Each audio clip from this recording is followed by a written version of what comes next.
अभी रिसेंटली जो ईरान में अमेरिका ने किया वैसा दुनिया ने पहले कभी नहीं देखा था। आपने देखा होगा कि यूएसए ने 37 घंटे की लगातार फ्लाइट करके ईरान की न्यूक्लियर फैसिलिटी जो फर्डो में है उस पे बंकर बस्टर बॉम्ब गिराए, उसके अंडरग्राउंड लेवल्स को तबाह किया और वापस चला गया बिना ईरान को खबर हुए। ये फैसिलिटी कोई आम टारगेट नहीं था, ये ईरान के न्यूक्लियर प्रोग्राम का एक सबसे सिक्योर डीप अंडरग्राउंड बेस था जहां यूरेनियम एनरिचमेंट का काम होता था, पहाड़ों के नीचे रीइंफोर्स्ड कंक्रीट के अंदर। पर आखिर अमेरिका ऐसा कर कैसे पाया? इसका जवाब है यूएसए के 7 B-2 बॉम्बर एयरक्राफ्ट। ये aircraft Whitman airbase Missouri USA से उड़े, फर्डो में बॉम्ब्स गिराए और बिना रुके वापस व्हाइटमैन एयरबेस आ गए। Total distance covered 22,222 kilometre. ये इसलिए भी फैसिनेटिंग है क्योंकि इन प्लेन्स को रिफ्यूलिंग की भी जरूरत पड़ी थी और वो हुआ mid air. 21st century warfare में ये एक नया मोड़ है क्योंकि किसी देश के पास ऐसी फैसिलिटी होना जिससे वो आपके घर में घुस के आपको मार के वापस जा सकता है और आपको पता भी नहीं चलेगा क्या आया, कहां से आया और वापस कब चला गया। लेकिन ये स्ट्रैटेजिक बॉम्बर एयरक्राफ्ट है क्या? सिंपल शब्दों में कहें, स्ट्रैटेजिक बॉम्बर एक ऐसा विशाल और एडवांस फाइटर एयरक्राफ्ट है जो हजारों किलोमीटर तक दूर जा सकता है बिना बेस टच किए। हैवी वेपन्स जैसे कि bunker buster bombs, conventional missile या न्यूक्लियर वॉरहेड्स ले जा सकता है और सबसे खास एनिमी के सबसे सिक्योर टारगेट्स को उड़ा सकता है डीप इनसाइड देयर टेरिटरी। इसका काम फाइटर जेट से अलग होता है। फॉर एग्जाम्पल, एक फाइटर जेट जैसे कि राफेल और एक स्ट्रैटेजिक बॉम्बर जैसे कि B-2। देखिए, जहां एक फाइटर जेट की रेंज 3000 किलोमीटर तक होती है, एक स्ट्रैटेजिक बॉम्बर 10,000 किलोमीटर तक जा सकता है। पेलोड कैपेसिटी देखें, फाइटर जेट 4 से 8 टन और एक स्ट्रैटेजिक बॉम्बर 35 टन तक। फाइटर जेट जहां बैटलफील्ड सपोर्ट देता है, वहीं एक बॉम्बर डीप स्ट्राइक्स और डिटरेंस के काम आता है। न्यूक्लियर कैपेबिलिटी, फाइटर जेट में कैपेबिलिटीज लिमिटेड है पर एक बॉम्बर की तो ये प्राइमरी कैपेबिलिटीज हैं। फाइटर जेट्स में थोड़ी बहुत स्टेल्थ होती है पर एक B-2 जैसा बॉम्बर एक्सट्रीमली स्टेल्दी प्लेन है। ये एयरक्राफ्ट फर्स्ट स्ट्राइक और सेकंड स्ट्राइक दोनों कैपेबिलिटी के लिए बने होते हैं। 3 चीजें जो किसी भी बॉम्बर को स्पेशल बनाती हैं वो हैं उनकी हैवी पेलोड कैपेसिटी, उनकी अनमैच्ड रेंज और उनकी डिटरेंस पावर। क्योंकि 10,000 किलोमीटर दूर से आपके ऊपर कोई भी न्यूक्लियर बॉम्ब डाल सकता है, ये काफी रिस्की बात है। और हाँ, एक और बात, ये चीप नहीं होते। यूएसए का B-2 स्पिरिट एक एयरक्राफ्ट $2 बिलियन से ज्यादा का आता है। रशिया का Tu-160 भी $100 of million की रेंज में है, लेकिन फिर इनकी पावर भी प्राइसलेस है। देखिए, एक बॉम्बर होने का मतलब है आप दुनिया को कह रहे हैं हम कहीं भी मार सकते हैं, कभी भी मार सकते हैं। दुनिया में 3 ही देश हैं जिनके पास ये वेपन्स एयरक्राफ्ट हैं, यूएसए, रशिया और चाइना। जबकि न्यूक्लियर बॉम्ब भी 12 कंट्रीज के पास हैं। तो आप समझ ही गए होंगे कि एक स्ट्रैटेजिक बॉम्बर होना न्यूक्लियर वेपन्स होने से भी ज़्यादा बड़ी बात है। दुनिया के सबसे पावरफुल और मॉडर्न स्ट्रैटेजिक बॉम्बर में 3 एयरक्राफ्ट टॉप पर हैं। अमेरिका का B-2 स्पिरिट, रशिया का Tu-160 और चाइना का H-6N। इन तीनों का डिज़ाइन, पर्पस और कैपेबिलिटीज काफ़ी अलग है।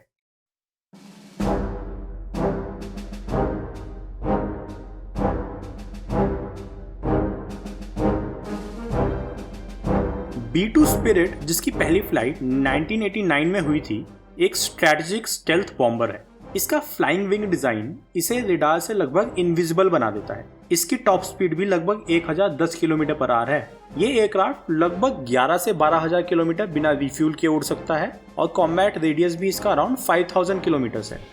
B-2 लगभग 18 टन तक बॉम्ब्स और क्रूज मिसाइल कैरी कर सकता है, न्यूक्लियर और नॉन न्यूक्लियर दोनों। इसकी स्टेल्थ कैपेबिलिटीज को दुनिया में सबसे एडवांस माना जाता है।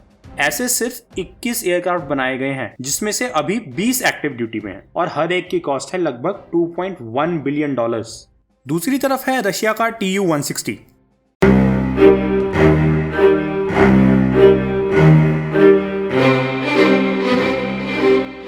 पहली बार 1981 में उड़ा, यह दुनिया का सबसे बड़ा और सबसे तेज बॉम्बर एयरक्राफ्ट है।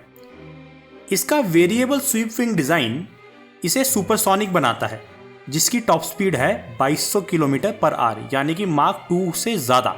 इसकी रेंज 12,300 किलोमीटर के आसपास है और कॉम्बैट रेडियस लगभग 7,300 किलोमीटर से भी ज्यादा। Tu-160 की पेलोड कैपेसिटी भी सबसे ज्यादा है, लगभग 40 टन, जिसमें वो न्यूक्लियर और नॉन न्यूक्लियर दोनों वेपन्स कैरी कर सकता है।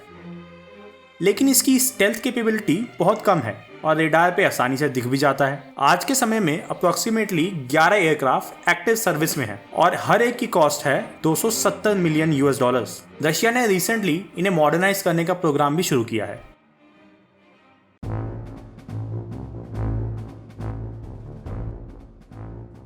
अब बात करते हैं चाइना के H6N की, जो 2017 में पहली बार इंट्रोड्यूस हुआ था। ये एक्चुअली H6K का अपग्रेडेड वर्जन है जो खुद सोवियत यूनियन के पुराने Tu-16 बॉम्बर पर बेस्ड था। H6N का डिजाइन कन्वेंशनल है और इसका मेन रोल एक मिसाइल कैरियर का है। ये ballistic missiles, air launched cruise missile और कुछ हाइपरसोनिक वेपन भी कैरी कर सकता है।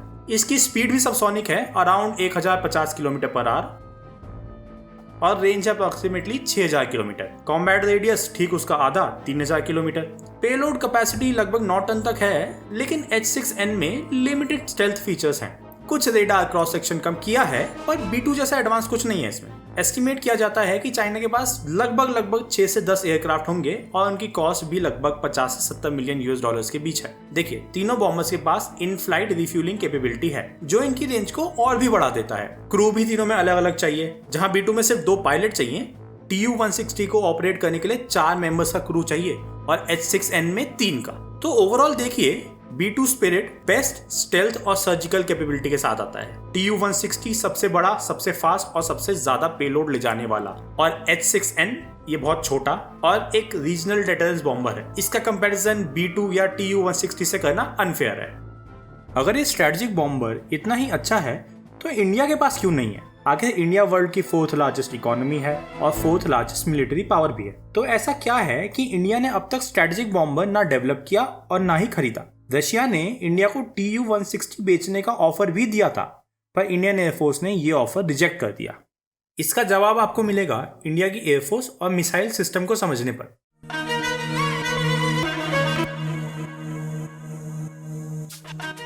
देखिए, इंडिया इज नॉट एन अग्रेसर कंट्री। हम वसुदेव कुटुंबकम के आइडिया में विश्वास रखने वाले लोग हैं।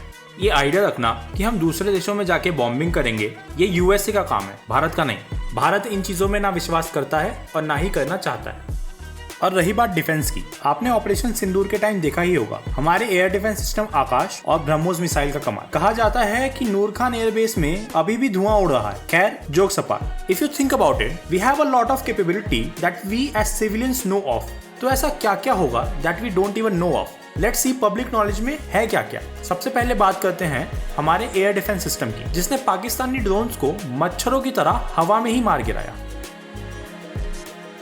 The Akash air defence system, ये एक indigenously developed air defence system है जो medium range surface to air strike करता है। इसकी रेंज 45 किलोमीटर है और ऑल्टीट्यूड रेंज ऑफ 25 किलोमीटर। इसका use fighter jets, cruise missile, drone और सरफेस टू एयर मिसाइल को इंटरसेप्ट करने के लिए होता है और ये काफी यूजफुल डिफेंस सिस्टम रहा है। इसके अलावा द फेमस S-400, ये एक साथ 400 किलोमीटर तक की रेंज के multiple targets which can be fighter jets, cruise missile, even ballistic missiles को एंगेज करके डिस्ट्रॉय कर सकता है। कहा जाता है कि यूएसए के अलावा कोई भी कंट्री S-400 को चकमा नहीं दे सकती। अब शायद रशिया के साथ मिलकर इंडिया S-500 भी डेवलप करे। इसके अलावा भी और ऐसे एयर डिफेंस सिस्टम हैं जो बहुत कॉन्फिडेंशियल हैं। बस ये समझ लीजिए कि सैटेलाइट ट्रैकिंग, लैंड ट्रैकिंग और ultra low altitude fighter jet tracking भी हमारे लिए पॉसिबल है।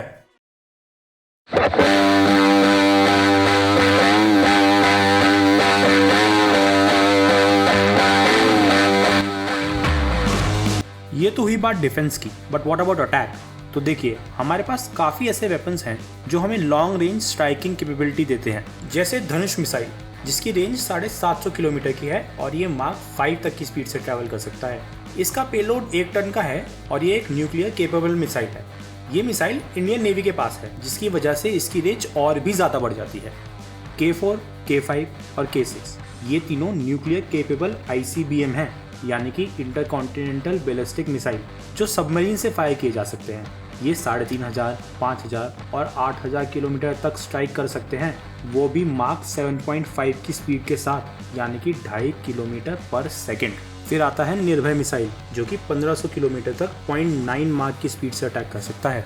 बाय द वे, ये सब छोटे मिसाइल थे। अब हम बात करेंगे उनकी जो चाइना के लिए सिरदर्द बने हुए हैं। वो मिसाइल जिनको इंटरसेप्ट करने की कैपेबिलिटीज चाइना या पाकिस्तान तो छोड़ो, यूएसए और रशिया के पास भी पार्शली हैं, द अग्नि मिसाइल्स। टोटल 6 एक्टिव कैटेगरीज है अग्नि मिसाइल्स की और 2 डेवलपमेंट में है। सबसे बेसिक है अग्नि 1, जो 1200 किलोमीटर तक मार्क 7 की स्पीड से ट्रैवल कर सकता है। अग्नि पी यही डिस्टेंस 2000 किलोमीटर तक जा सकता है। अग्नि 2 में यही स्पीड बढ़ा के मार्क 12 कर दी और डिस्टेंस कर दिया गया 3500 किलोमीटर। फिर आया अग्नि 3, जिसका डिस्टेंस था 5000 किलोमीटर और स्पीड थी मार्क 20।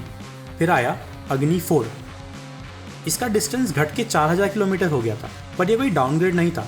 अग्नि 4 अग्नि 3 के मुकाबले काफ़ी ज़्यादा प्रिसाइज, लाइटर और ज़्यादा डिफिकल्ट टू डिटेक्ट मिसाइल है। इसका रेडार सिग्नेचर भी बहुत छोटा है और इसका मटेरियल भी चेंज है। ये स्टील की जगह कंपोजिट मटेरियल से बना हुआ है और इसकी स्पीड है मार्क 21। अब बारी आती है हमारे तुर्क के इक्के की, अग्नि 5 मिसाइल। अग्नि 5 एक प्रॉपर ICBM है। ये केपेबल है 8000 किलोमीटर तक स्ट्राइक करने का। ये इंडिया से यूरोप तक हमला कर सकता है। और रही बात पेलोड की, वो है 1.6 टन्स। ये सिर्फ एक नहीं बल्कि 5 डिफरेंट वेपन्स ले जाने के लिए बना है। और रही बात स्पीड की, वो है मार्क 24, यानी कि 8 किलोमीटर पर सेकंड से भी ज्यादा। अगर कुछ रीसेंट रिपोर्ट्स की माने तो DRDO का प्लान है कि अग्नि 5 में कुछ चेंजेस किए जाएं। पहले इसका टोटल डिस्टेंस घटा के 2500 किलोमीटर कर दिया जाए और इसकी पेलोड कैपेसिटी बढ़ा के 7500 किलो कर दी जाए। इससे फायदा, दरअसल वो इसको एक बंकर बस्टर बॉम्ब बनाना चाहते हैं, जैसा USA ने ईरान पे यूज किया था वैसा ही। पर क्योंकि ये एक ICBM है, इसलिए इसकी काइनेटिक एनर्जी एक नॉर्मल बंकर बस्टर बॉम्ब से कहीं गुना ज्यादा होगी। और अभी अग्नि 6 और सूर्य मिसाइल पे भी काम चल रहा है। रूमर्स हैं कि इनकी स्पीड मार्क 27 होगी और डिस्टेंस रेंज होगी 16000 किलोमीटर। इसके अलावा हमारे पास राफेल, मिराज, सुखोई, MiG-29 जैसे फाइटर प्लेन्स भी हैं। इनकी अगर आप स्पेसिफिकेशन देखेंगे तो समझेंगे कि ये कोई मामूली वेपन सिस्टम नहीं है। जैसे कि राफेल, द फ्रेंच फैल्कन, जो इंडियन एयरफोर्स का क्राउन ज्वेल है। राफेल एक twin engine multi role fighter jet है, जिसमें मीटियोर मिसाइल दुनिया की सबसे lethal air to air missile है। इस मिसाइल की रेंज 250 किलोमीटर है और इसकी स्पीड मार्क 4+, मतलब मिसाइल आपको दिखेगी भी नहीं और आप गए काम से। और राफेल खुद ही मार्क 1.8 की स्पीड से उड़ता है। Stealth, electronic warfare, nuclear delivery सब कुछ एक साथ करता है। इस पे स्कैल्प मिसाइल भी लगा हुआ है, जिसकी रेंज है 560 किलोमीटर। किसी भी बंकर को जमीन में गाड़ सकता है। राफेल का नाम ही काफी है। अगला फाइटर है सुखोई Su-30 MKI, भारत और रशिया के प्यार का फल। ये एक heavy weight multi role jet है, जिसमें आप ब्रह्मोस A जैसे मिसाइल लगा सकते हो। हाँ, वही मार्क 3 स्पीड वाले क्रूज मिसाइल, जिसे पाकिस्तान का कोई भी रेडार नहीं देख सकता। Su-30 MKI की खुद की स्पीड मार्क 2 है और पेलोड कैपेसिटी है 8 टन। ये जेट आज भी इंडियन एयरफोर्स की बैकबोन है और अगर वॉर होती है तो सबसे पहले स्काई में दिखेगा Su-30 MKI। और हाँ, इसमें R-37 जैसे मिसाइल भी लगाए जा रहे हैं। ये मार्क 6+ की स्पीड से 400 किलोमीटर दूर जाके एनिमी एवैक्स और बॉम्बर्स को उड़ा सकते हैं। MiG-29 कोल्ड वॉर का चैंपियन और आज भी इंडियन एयरफोर्स की शान। ये फाइटर जेट छोटा जरूर है, पर इसकी स्पीड मार्क 2.25 है, सबसे ज्यादा अमंग इंडियन जेट्स। इस पे लगता है R-77 मिसाइल, जिसका रेंज है 130 किलोमीटर, वो भी स्पीड मार्क 4+ के साथ। ये जेट मोस्टली एयर डोमिनेंस और इंटरसेप्शन के लिए यूज होता है। हाई ऑल्टीट्यूड पे जाके एनिमी एयरक्राफ्ट को धरती पे गिरा देता है। MiG-29 अपग्रेड के बाद अब नाइट विजन, एरियल रिफ्यूलिंग और मल्टी टारगेट ट्रैकिंग के साथ और भी ज्यादा लीथल हो गया है। और last but not the least, Mirage 2000, Kargil war का हीरो। जब सब कंफ्यूज थे तब मिराज ने 1000 kg का लेजर गाइडेड बॉम्ब डाल के दुश्मन की पोस्ट उड़ा दी थी। मिराज की स्पीड है मार्क 2.2 और इस पे लगता है MICA मिसाइल, IR और रेडार दोनों वर्जन। इस मिसाइल की रेंज है 80 किलोमीटर और स्पीड है मार्क 4। ये जेट भी न्यूक्लियर डिलीवरी केपेबल है और डीप स्ट्राइक के लिए यूज होता है। फ्रांस से आए इस जेट ने इंडिया की एयरफोर्स में एक नई डायरेक्शन दी थी और अब भी राफेल के साथ कॉम्बो में काम करता है। तो कंक्लूजन ये है, इंडिया के पास चाहे स्ट्रेटेजिक बॉम्बर ना हो, लेकिन इन फाइटर जेट और मिसाइल के कॉम्बो से हम एक multi layered offensive and defensive posture बना चुके हैं। राफेल से डीप स्ट्राइक, सुखोई से heavy bombing plus cruise missile, MiG-29 से हाई स्पीड इंटरसेप्शन और मिराज से प्रिसीजन स्ट्राइक्स। और अगर इनके साथ अग्नि मिसाइल, ब्रह्मोस, अस्त्रा और हैमर जैसे मिसाइल भी जोड़ दो तो भारत किसी भी एंगल से कमजोर नहीं, सिर्फ ज्यादा रिस्पॉन्सिबल है। अब सवाल ये उठता है, क्या इंडिया को स्ट्रैटेजिक बॉम्बर की रियल वर्ल्ड में वाकई जरूरत है? तो जवाब है, इट डिपेंड्स। अगर आपका गोल है दूसरे देश के अंदर 3000 किलोमीटर डीप जाके मैसिव बॉम्बिंग करना, तो हाँ, स्ट्रैटेजिक बॉम्बर जैसे TU-160 या B-2 स्पिरिट यूजफुल होते हैं। पर भारत की मिलिट्री डॉक्ट्रिन डिफेंसिव है और हमारी स्ट्रेंथ है मिसाइल पावर, फाइटर फ्लीट और सबमरीन बेस्ड डेटरेंस। हम ब्रह्मोस से 500 किलोमीटर दूर, अग्नि मिसाइल से 8000 किलोमीटर दूर और Su-30 और राफेल से डीप स्ट्राइक कर सकते हैं। तो फिर $1 बिलियन बॉम्बर क्यों? देखिए, स्ट्रैटेजिक बॉम्बर्स जैसे TU-160 या B-2 तब यूज होते हैं जब आपको 5000 किलोमीटर दूर जाके एनिमी के डीप अंदर बॉम्बिंग करनी हो, जैसे USA करता है इराक, अफगानिस्तान और रिसेंटली ईरान में। पर भारत के दोनों मेजर एडवर्सरीज पाकिस्तान और चाइना दोनों इतने पास हैं कि पाकिस्तान की कैपिटल इस्लामाबाद सिर्फ 700 किलोमीटर दूर है और बीजिंग भी 3800 किलोमीटर में कवर हो जाता है। स्ट्रैटेजिक बॉम्बर्स का खर्चा भी बहुत है। देखिए, B-2 बॉम्बर $2.1 बिलियन का आता है, TU-160 $250 से $300 मिलियन पर एक अग्नि 5 मिसाइल सिर्फ $6 से $7 मिलियन। यानी कि जहां हमारे डिफेंस बजट का 100% सिर्फ 40 B-2 बॉम्बर लाने में चला जाएगा, वहीं 1000 से ज्यादा अग्नि 5 मिसाइल इकट्ठा कर सकते हैं हम इतने में। और फिर इन बॉम्बर एयरक्राफ्ट को उड़ाने का, स्टोरेज का और मेंटेनेंस का खर्चा भी होता है, जो कि बहुत ज्यादा है। एक बॉम्बर की पर फ्लाइट का खर्चा 1 करोड़ से ज्यादा है और मिसाइल में उसे चलाओ और काम खत्म, ना डिटेक्टेबल और मच चीपर। और इंडिया की डॉक्ट्रिन भी कारपेट बॉम्बिंग को सपोर्ट नहीं करती है, जो यूजुअली एक बॉम्बर से करी जाती है। हम सर्जिकल और प्रिसीजन स्ट्राइक करने वाले लोग हैं। तो बॉटम लाइन ये है, इंडिया एक स्मार्ट डिफेंस पावर है, फ्लैशी नहीं। हम वो चीजें बनाते हैं जो काम करती हैं, सिर्फ दिखावा करने के लिए नहीं। स्ट्रैटेजिक बॉम्बर की जगह इंडिया ने इन्वेस्ट किया है मिसाइल टेक्नोलॉजी, फाइटर फ्लीट और न्यूक्लियर ट्रायड में, जो सस्ता भी है और ज़्यादा इफेक्टिव भी। तो जब स्ट्रैटेजिक बॉम्बर का कॉस्ट ज़्यादा हो, नीड कम हो और मिसाइल ऑलरेडी काफ़ी काम कर रहे हो, तो इंडिया के लिए स्मार्टेस्ट मूव क्या है? Answer, build the AMCA, advance medium combat aircraft. AMCA ये होगा इंडिया का अपना 5th जनरेशन स्टेल्थ फाइटर, जो super cruise, AI assisted combat और इंटरनल वेपन्स बे के साथ आएगा।